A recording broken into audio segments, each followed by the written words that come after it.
Basta tuloy-tuloy lang po kayo sa inyong pag-subscribe sa aking channel. Maraming salamat po sa lahat ng mga nanonood at nakatanggap tayo ng GCash G-Loan Katanungan. Shout out muna tayo kay Regine Manalon.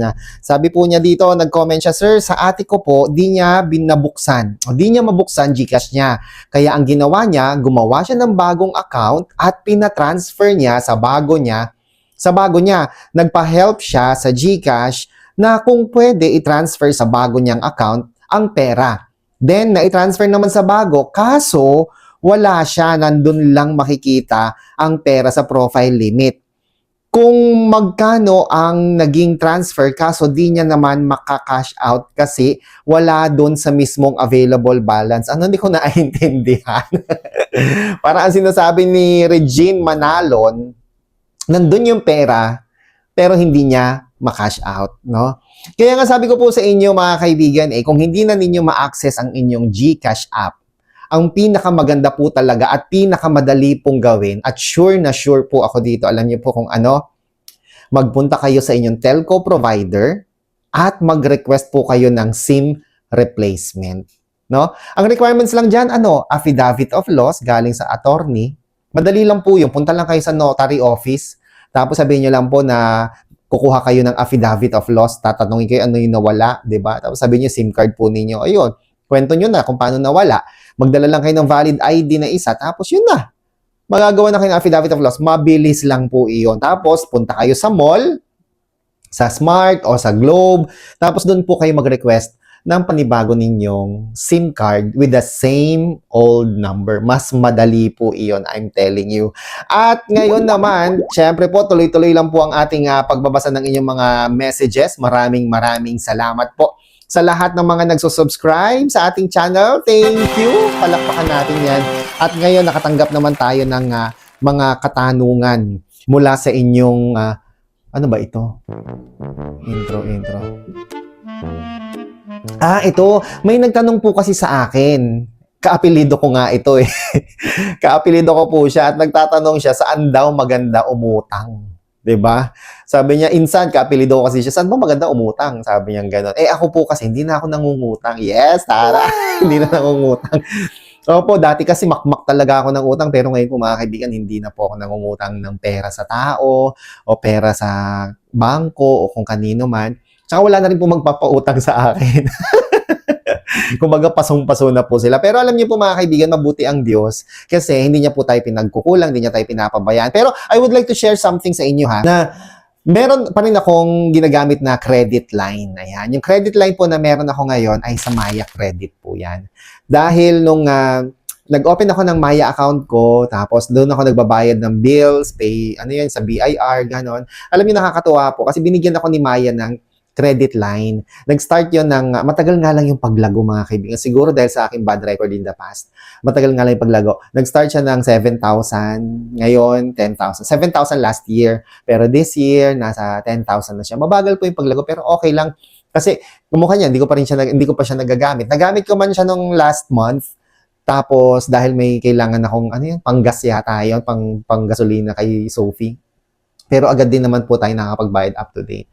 Tapos yun, pag hindi ko talaga kailangan, hindi ko talaga siya gagamitin yung Maya Credit, no? Yung credit line, yung easy credit sa Maya, hindi ko po talaga siya ginagamit. Ano pa ba? So yun lang, mga kaibigan, as much as possible, huwag po kayong mangungutang. Kung kaya po ninyong gawan ng paraan, gawan po ninyo ng paraan. Yung paggawa po ng paraan, hindi yung uutang ka. Kasi akala ko dati yun yung ibig sabihin nun eh.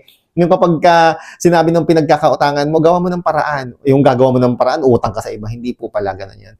Mas maganda pong gawing paraan, yung magbenta ka ng gamit mo, magbenta ka ng mga hindi mo na ginagamit na bagay, magtinda ka, di ba, mag-earn ka ng income. Yun po yung pinakamagandang bagay na pwede nyo magawa ng paraan. Huwag na po kayong uutang. Di ba? Hanggat kaya po ninyo, huwag na kayong utang. Pero, gayon pa man, mga kaibigan, ay may nagtatanong nga sa atin, itong kaapelid natin si Ray Arellano, kung ano daw ba yung magandang utangan ngayon. Sige po. Siyempre, ito na po isasabihin ko sa inyo ha. Number 1 po, magandang utangan ngayon. Siyempre, ang GCash. Yung sa G-Loan o G-Gives po nila. Subok na po yan at sobrang accessible kung active user ka ng GCash. Direkta na yan sa e-wallet mo yung payout niyan, di ba? Ganon din, maganda din pong utangan ang Maya Credit, integrated na rin po yan sa Maya app. Maganda to kung ginagamit mo yung Maya mo for savings or transaction kasi mabilis mag-offer ng credit line tong si Maya. At talaga ba? Oo. At ito din, ito si Tala. Oo, ayan, si Tala. Legit na online lending app na SEC registered pa, reliable para sa mga maliliit na emergency amounts at nagbi-build din po ito ng credit score habang nagbabayad ka ng maayos. Ito rin po, ang S-Loan o yung Shopee Loan, Bill-Ease, ganon, pareha sila. Maganda kung may kailangan kang bilhin for installment options, mababa yung interest rates kumpara sa mga unverified apps. Mga kapatid, mga kaibigan, bago po kayo mag-apply ng kahit anong loan, i-check nyo muna yung monthly interest rate, ha? Yung processing fee at yung repayment schedule. Manghiram lang po tayo ng naaayon sa kakayahang bayaran para hindi po kayo ma-stress, di ba? Alam niyo yung GCash, yung GLoan, GGives, instant cash loans kagad yan, installment payments without submitting lengthy documents. Hindi kailangan ng maraming documents. Yung eligibility niyan, based lang sa G-score mo sa iyong GCash. Diba? Makikita mo yun, basta gamitin mo lang ng gamitin ng iyong GCash. Bakit safe yung GCash? Kasi fully regulated po yan ng Bangko Sentral ng Pilipinas at saka ng SEC.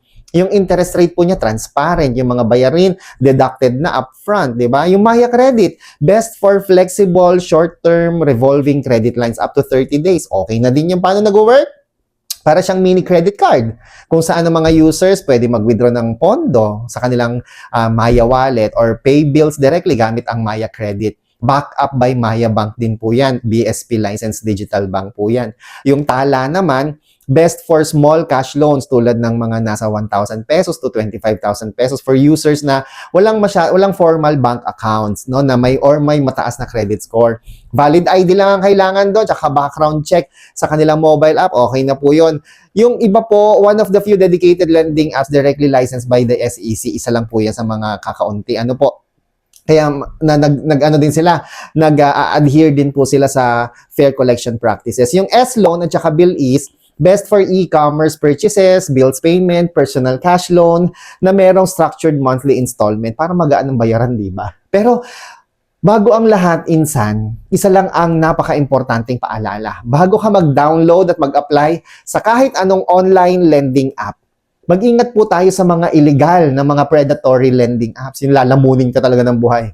Marami kasing apps dyan ngayon na nagpapakilalang mabilis, magpa-loan, pero ang habol ay manloko. Ang ginagawa ng iba, nagre-require ng full access sa contacts at gallery ng phone mo. Pag na-delay ka lang ng kaunti sa pagbabayad, gagamitin nila yon para i-text o tawagan ng pamilya at kaibigan mo para ipahiya ka.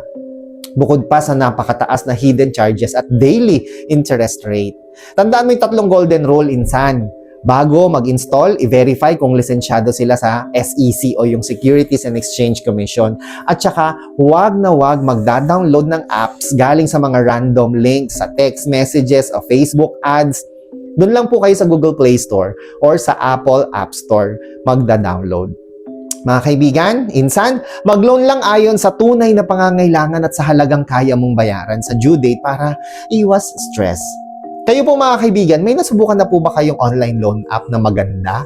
O may masamang karanasan kayo doon? I-comment nyo nga po dyan sa baba para makatulong din po sa iba nating viewers. Kung di ka pa nakasubscribe, please subscribe to my channel. Ako po si Chico. Enjoy the rest of the day and God bless po.